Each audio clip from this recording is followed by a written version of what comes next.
Vers 7, merci d'être avec nous. L'enquête, le nouveau livre politique de Gérard Davet et Fabrice Lhomme, Le Traître et le Néant, aux éditions Fayard. Oui, bonjour à tous les deux. Bonjour. Bonjour. Alors, c'est un livre qui cerne Emmanuel Macron à travers des personnages qui ont contribué à le faire monter, des mentors. On va voir ça, Attali, Minc, et puis il y a aussi les jeunes, entre guillemets, qui l'ont entouré également, Persson, et puis beaucoup d'autres, bien sûr.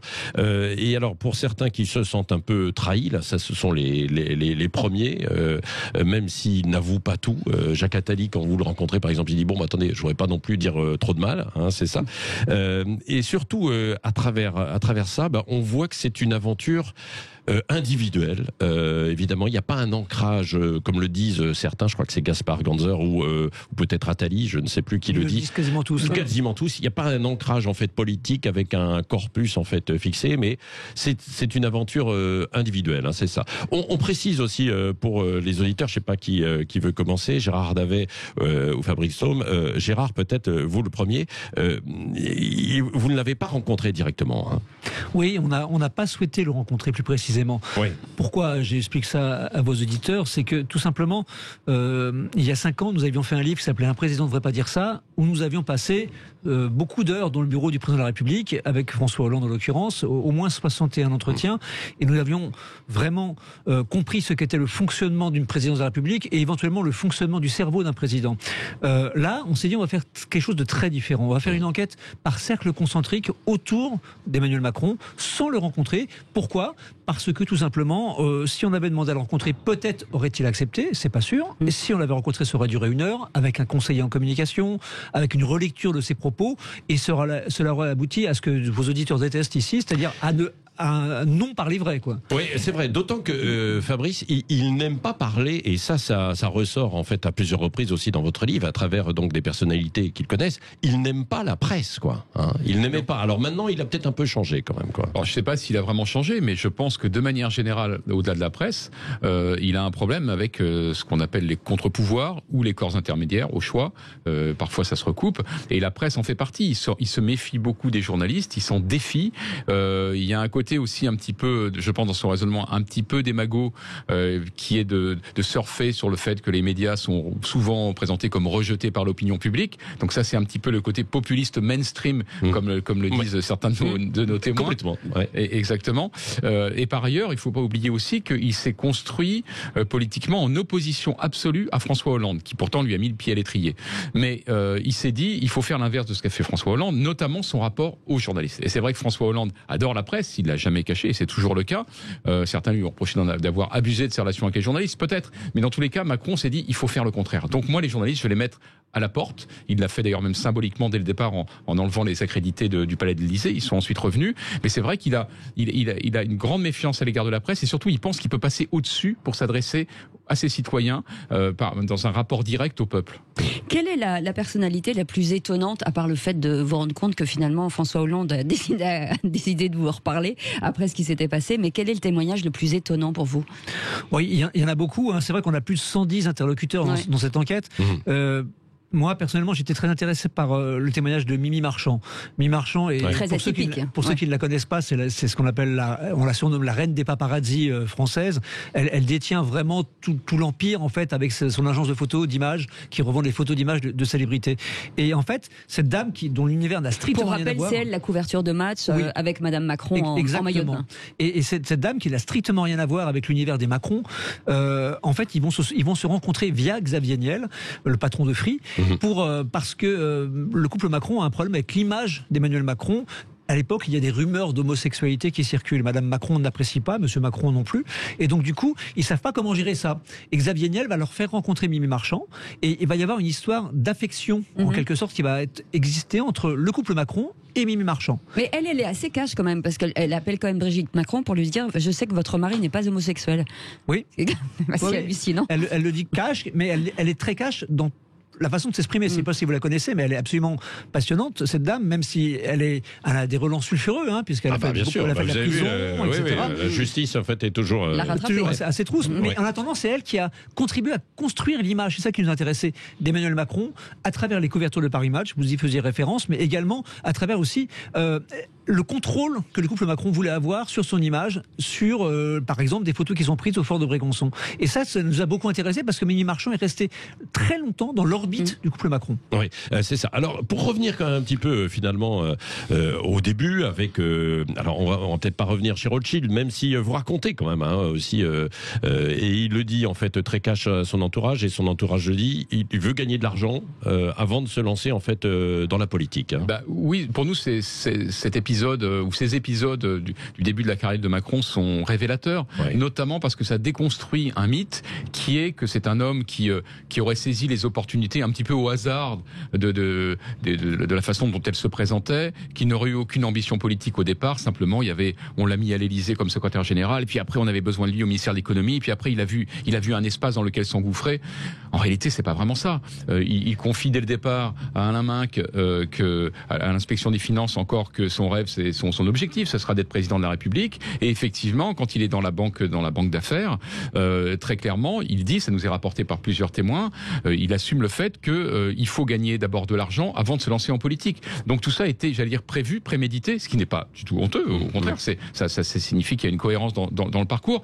Mais ce qui nous intéresse, c'est plutôt le fait que ça n'ait pas été assumé, parce qu'en termes de communication, c'est un petit peu différent de sa part. Évidemment, si lui dit depuis le départ, je voulais être président de la République, on va comprendre que tout le reste, il l'a fait sciemment, il a calculé, la trahison de Hollande, etc. Alors que c'est pas le discours que veut faire passer l'Élysée aujourd'hui. L'Élysée veut faire passer le discours que finalement il s'est retrouvé là, comme Hollande n'était pas en situation, il a été obligé de se dévouer pour la France. C'est pas exactement ça. À propos d'Hollande, d'ailleurs, bon, alors on va revenir sur les déclarations de Pierre Moscovici, qui ont fait déjà couler un petit peu d'encre, mais il y a quelque chose qui est intéressant, c'est une réflexion de Ségolène Royal qui dit il a observé comme Hollande, c'est-à-dire il a aucun affect, aucune reconnaissance, boum, il avance, quoi. Oui, c'est aussi l'un des... Parce qu'elle connaît bien François Hollande. Elle connaît très bien François Hollande, mais elle connaît très bien aussi Emmanuel Macron. Elle l'a fréquenté au gouvernement. Et donc, du coup, c'est très intéressant parce que ça déconstruit aussi le mythe de la bienveillance. Emmanuel Macron a longtemps fonctionné aussi en faisant dire, moi, je revendique la bienveillance en politique. Or, on le sait tous ceux qui fréquentons un peu le monde politique, c'est que la bienveillance, ça n'existe pas en politique.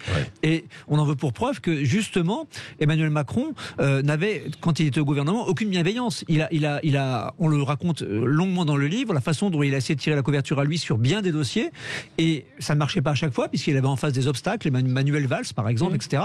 Et c'est constitutif de cette espèce de revanche qu'a voulu prendre Emmanuel Macron sur tout ce monde-là. Donc ça rejoint ce que disait Fabrice à l'instant, tout ça a été prémédité et organisé, en particulier ce qu'on appelle l'assassinat de François Hollande. Mais ce qui était assez hallucinant, c'est que tous ces soutiens du départ aujourd'hui se sont sentis trahis, mais c'est plutôt sur l'humain, en fait, et comme Jacques Attali, par exemple, qui reste encore une vraie blessure chez lui. Alors c'est vrai que c'est pas par hasard si on a choisi ce titre. Il y a eu un ressenti qui relève effectivement de la trahison chez beaucoup de personnes qu'on a pu côtoyer. Alors la trahison politique, j'allais dire, si elle existe, et nous on pense qu'effectivement il y a eu au moins des zigzags idéologiques qui ont déstabilisé beaucoup d'électeurs, mais ensuite si on parle des personnes qui l'ont côtoyé, évidemment cette trahison, ils vont la ressentir évidemment de manière plus personnelle. Et des trahisons humaines, oui, il y en a, ou en tout cas elles sont ressenties comme telles.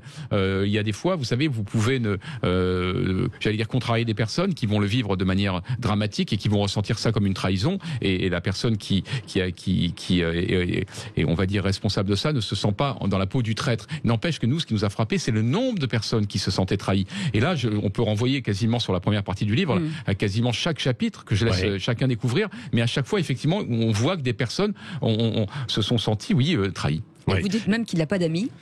Jacques Attali nous dit que Jacques Attali, donc, qui est un très proche, qui a créé en quelque sorte Emmanuel Macron, comme il revendique avoir créé beaucoup de choses, et il dit Emmanuel ne renvoie jamais l'ascenseur. Oui, c'est ça. Oui. Il y en a un qui s'en souvient, c'est Jean-Pierre Jouyet, qui est l'un des autres conteurs, qui l'a oublié. Qui lui n'a pas souhaité nous rencontrer pour le coup, parce que non, mais c'est vrai. Ancienne. Mais en l'occurrence, oui, Jean-Pierre Jouyet, il n'y a aucune reconnaissance non plus vis-à-vis de Jean-Pierre Jouyet, même s'il a été nommé ambassadeur à Londres. Mais objectivement, il n'a plus de relation avec Emmanuel Macron. Emmanuel Macron a coupé les ponts. Alors, en même temps, est-ce que c'est tout à fait... Attention, vous allez faire du macronisme. Oui, est-ce que c'est tout à fait interdit ou impensable quand on arrive à l'Élysée? Non, François Hollande nous le disait, un président n'a pas d'amis. Ouais. Donc c'est compréhensible. Mais c'est dans des proportions rares, y compris jusqu'à des gens qui semble-t-il, ne sont pas gênants pour lui, ce sont des intellectuels. Il s'est coupé de tous les intellectuels qui l'ont aidé à créer son corpus intellectuel. Ouais, et comment il a réussi sa conquête, ses talents de séduction, c'est ce qu'on va voir aussi dans un instant avec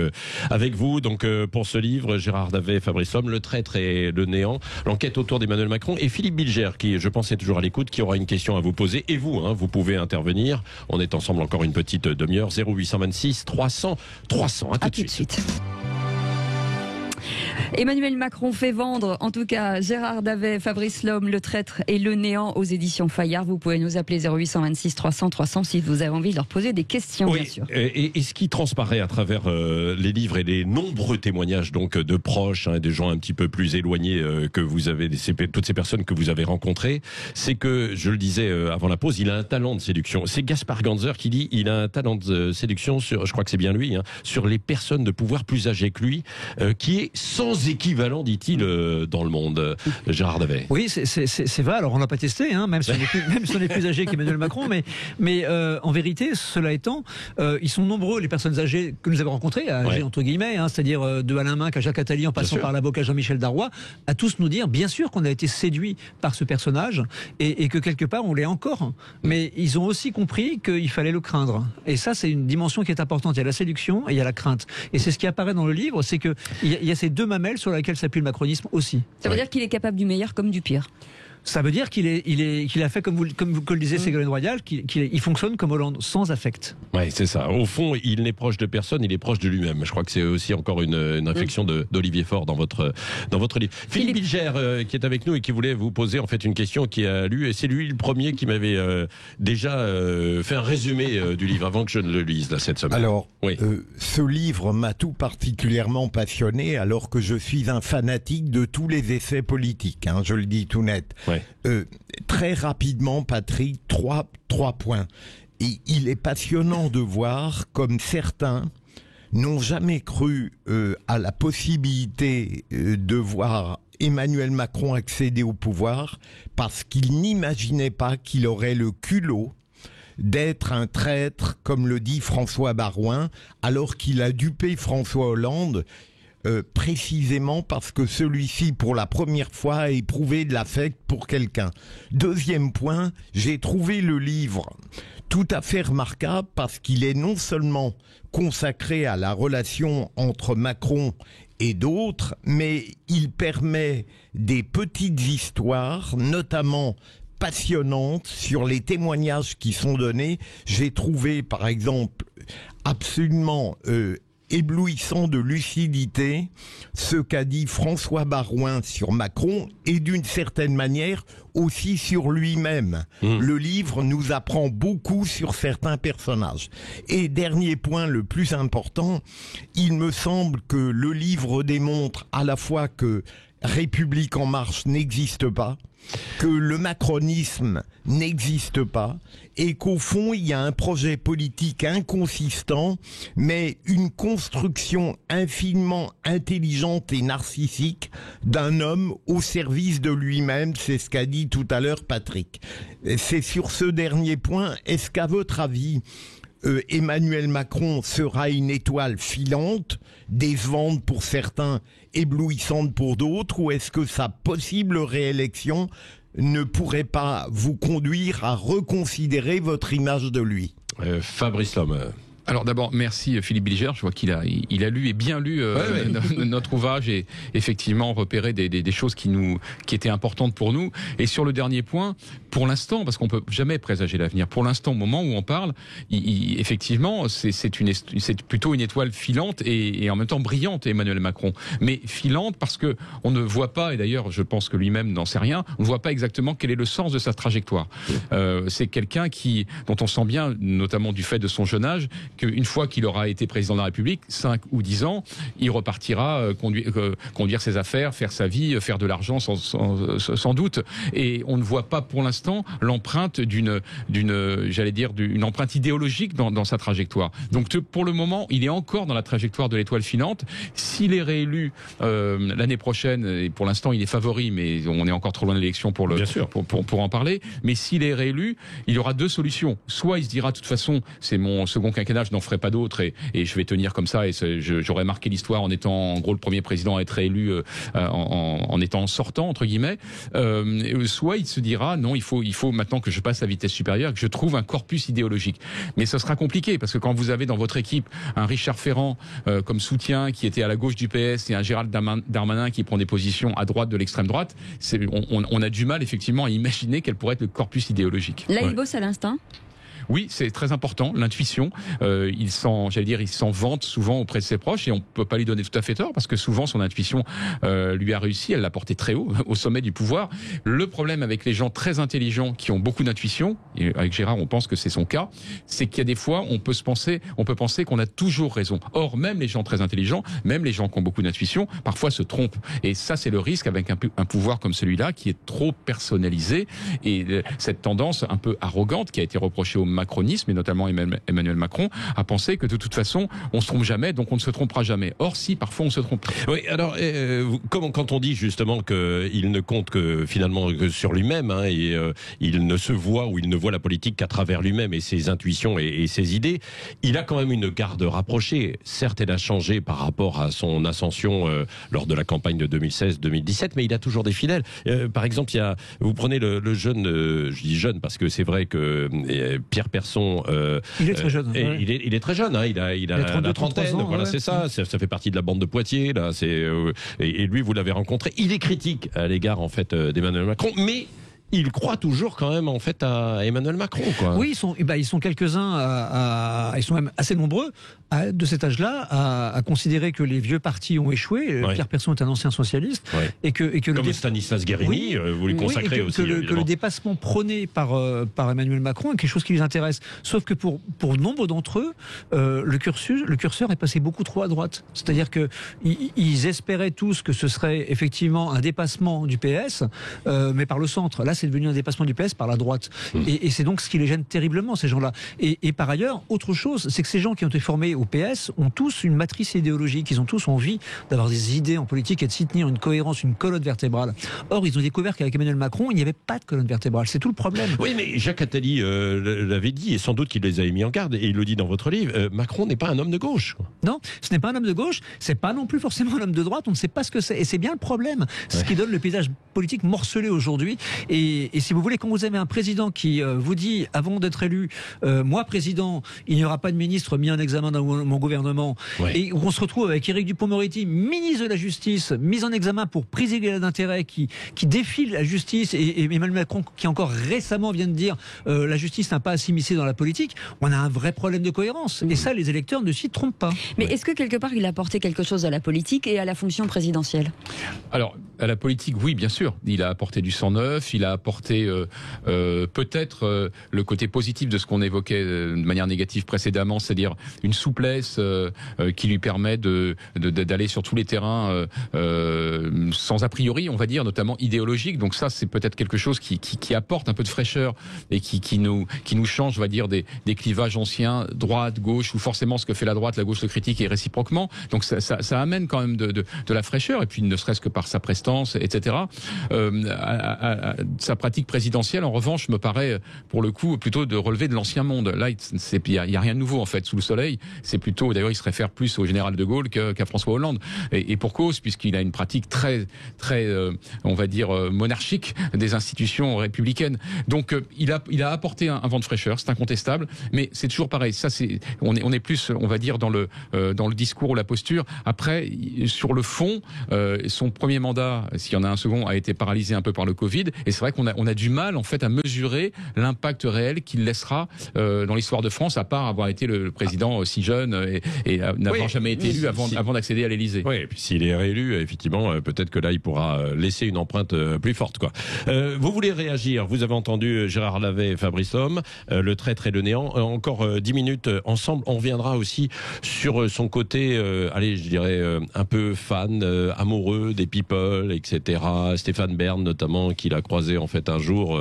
Il a failli l'écraser ou vice-versa, je sais plus, en fait, à côté du Sénat. Et il y a une petite anecdote que vous racontez, en fait, dans ce livre. On y revient dans un instant. À tout de suite. Le Grand Matin Sud Radio, il est 9h29. Le Grand Matin Sud Radio, 7h-10h, Patrick Roger, Cécile de Ménibus. 9h32, c'est presque un livre bilan d'un quinquennat d'Emmanuel Macron. Gérard Davet, Fabrice Lhomme, Le traître et le néant, aux éditions Fayard. Et vos questions au 0826 300 300. Oui, beaucoup de déçus finalement, mais ils ne crachent pas non plus totalement tous dessus, comme s'ils préservaient l'avenir, non? Oui, ce sont les lois de la politique. Depuis le temps qu'on fait ça, on s'est bien rendu compte qu'en politique, la traîtrise était consubstantielle à la politique, mais qu'aussi à un moment donné, il fallait préserver ses chances pour l'avenir. Donc du coup, c'est là où c'est compliqué de faire parler les gens. En fait, vous les voyez, bien sûr. Vous aussi, quand il y a de micro, c'est compliqué de leur faire dire exactement ce qu'ils pensent. Par ailleurs, c'est un président qui est craint, il est redouté. On ne pouvait pas en dire autant de François Hollande, qu'on a bien observé et sur lequel on a bien enquêté, et sa présidence, où tout le monde se sentait autorisé, on va dire, y compris dans son propre camp, à lui balancer un scud dès qu'il y avait quelque chose qui n'allait pas. Avec Macron, c'est très différent. Là, on retrouve plutôt une empreinte Sarkozy. C'est pas la seule. On révèle plusieurs épisodes dans notre livre qui mettent en lien des connexions, pas seulement, j'allais dire, intellectuelles, mais des réseaux, des intérêts communs. Et cette conception du pouvoir assez forte et d'un homme qui fait un peu peur, ou en tout cas qui dissuade ses troupes de se lâcher contre lui. En tous les cas, on retrouve ça chez Macron. Et d'ailleurs, je rappelle pour les auditeurs qui nous rejoignent éventuellement, vous ne l'avez pas rencontré, vous n'avez pas voulu en fait le rencontrer, c'était pas l'objectif, vous vouliez pas faire le même livre qu'avec François Hollande, vous n'avez pas eu l'entourage très très proche à l'Élysée. Des consignes ont été distribuées. Voilà. Et il y a eu des consignes quand même, de ne pas vous parler non plus à certains. Des consignes ça, vous le dites. Oui, clairement, des consignes ont été données au premier cercle, c'est-à-dire vraiment l'entourage très très proche qui a contribué à son ascension, qui était à son mariage, au Touquet, etc. Ces gens-là ont reçu pour consigne de ne pas nous rencontrer, de ne pas s'exprimer. D'autres n'ont pas reçu de consigne, mais ont pris une distance salvatrice selon eux. Par exemple, Gérard Collomb, qui connaît très bien Macron, nous a envoyé un SMS très sympathique et assez drôle en lui disant j'adorerais vous rencontrer, j'aime beaucoup vos livres, mais si je vous rencontre, je vous en dirai trop. Donc voilà, il a préféré pas nous Rencontrer. François Bayrou également, que vous évoquez. Il a accepté de nous rencontrer, lui longuement. Et du coup, c'est très intéressant parce que du coup, il nous raconte, il nous dit clairement comment la République En Marche a voulu acheter des députés que la République En Marche ne leur avait pas donné. C'est un épisode qui a fait scandale récemment et une des nombreuses révélations du livre. On parle toujours d'Emmanuel Macron dans ses verbes, avec ces mots un peu compliqués qu'il balance à tout va. Est-ce qu'il est vraiment l'intellectuel qu'on pense être de lui? Alors, on consacre un ou deux chapitres sur cette thématique, son rapport à l'histoire, son rapport aux philosophes, etc. Et c'est vrai que là encore, on a l'impression qu'il y a un décalage entre l'image qu'il entend renvoyer, qui est celle d'un président philosophe, pour résumer, et la réalité. Les grands témoins qu'on a pu rencontrer, y compris des philosophes, des professeurs, des historiens, etc., disent qu'il c'est un homme intelligent, personne ne va le contester, mais ce n'est pas un intellectuel. Sa culture est, on va dire, est un petit peu superficielle entre guillemets par rapport à ce que serait celle d'un véritable intellectuel.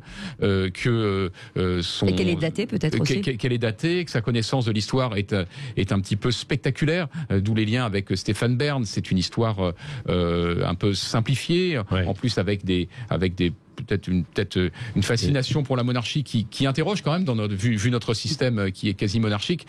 Donc voilà, je pense que parfois la vérité n'est ni noire ni blanche. Je pense pas que ce soit quelqu'un d'inculte, loin de là.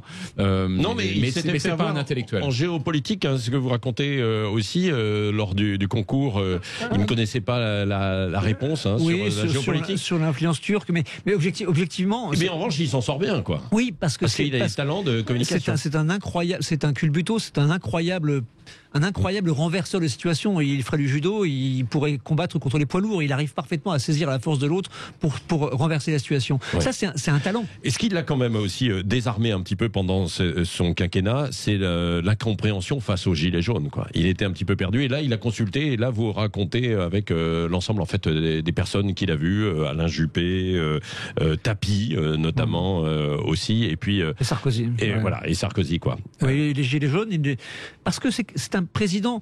Un de nos interlocuteurs dit que c'est un président confiné, c'est-à-dire qu'il a grandi dans un certain milieu conformiste, etc.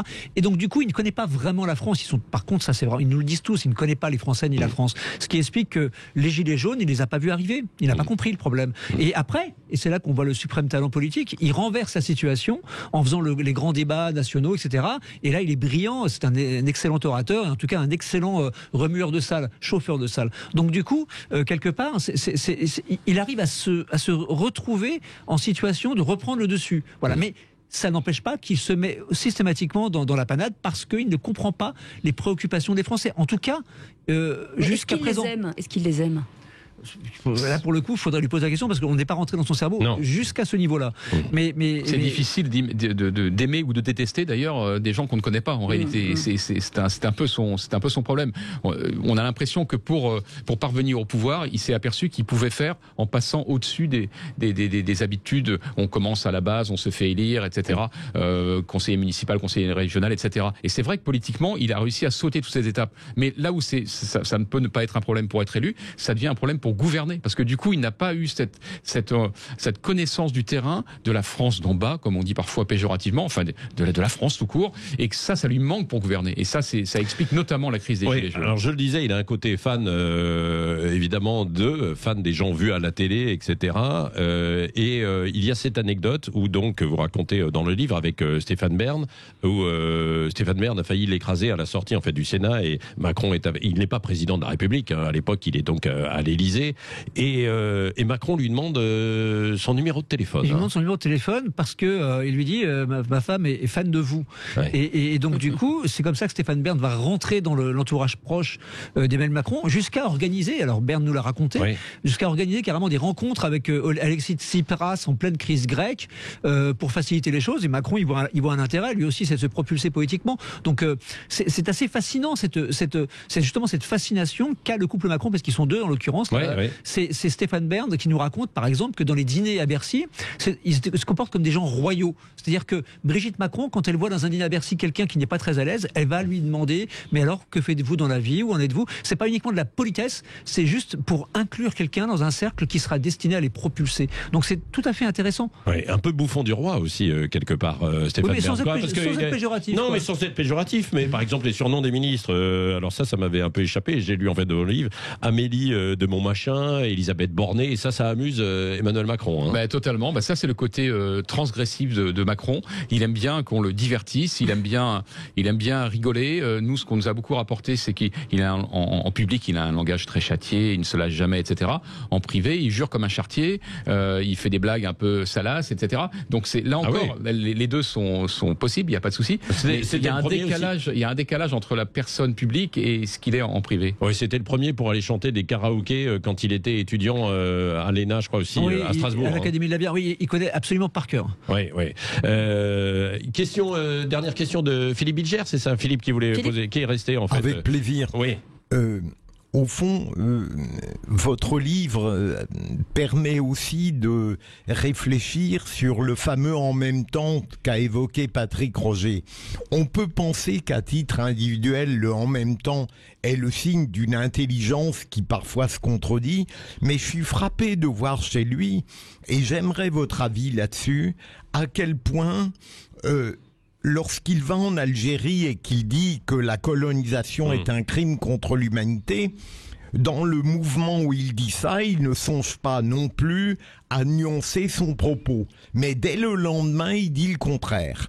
Est-ce qu'à votre avis, malheureusement sur ce plan, il ne connaît pas ce qu'est le en même temps?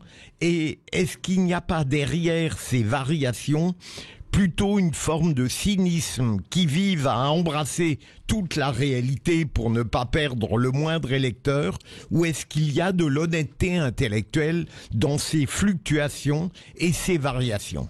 Eh bien, c'est une très bonne interrogation. Elle est au cœur de notre livre et notamment sa seconde partie. C'est-à-dire que moi, j'espère qu'il y a de l'honnêteté intellectuelle, mais encore une fois, on n'est pas dans son cerveau.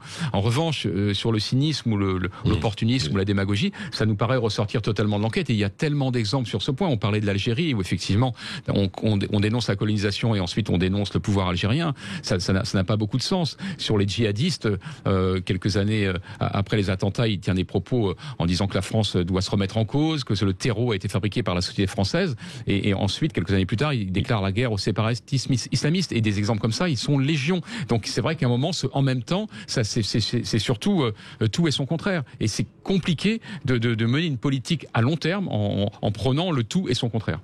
Merci en tout cas Gérard Davet, Fabrice Lhomme, Le Traître et le Néant, Macron, l'enquête, c'est aux éditions Fayard, plus de 600 pages, donc vous avez besoin, mais il y a des vacances qui arrivent, ouais, donc évidemment, et c'est très bien pour les soirées. En plus, vous pouvez, chapitre, non mais alors voilà, vous pouvez, voilà, c'est ça, vous pouvez piocher en fait, aller sur des personnages, sur des rencontres, ça c'est particulièrement intéressant, c'est ce que j'ai fait. Et on en est à 11 réimpressions, plus de 100 000 exemplaires en vente grâce à Fayard, donc ça veut dire que les lecteurs comprennent les interrogations auxquelles on a essayé de répondre. Et encore, vous n'aviez pas fait Sud Radio, vous allez voir. Ça va tout changer. Est-ce que vous pensez, dernière question peut-être, que votre livre peut avoir une influence sur la présidentielle, comme elle l'a eu au moment du choix pour François Hollande? On ne sait jamais ça, et d'ailleurs on ne le fait jamais dans ce but-là. Ce qui est certain, c'est les retours qu'on a qui nous paraissent instructifs, c'est que ce livre passionne en Macronie, et ça on s'y attendait pas forcément. On a eu des retours de macronistes de premier plan qui se retrouvent finalement, ils le regrettent, qui se retrouvent dans notre enquête. Et c'est un livre contre le pouvoir.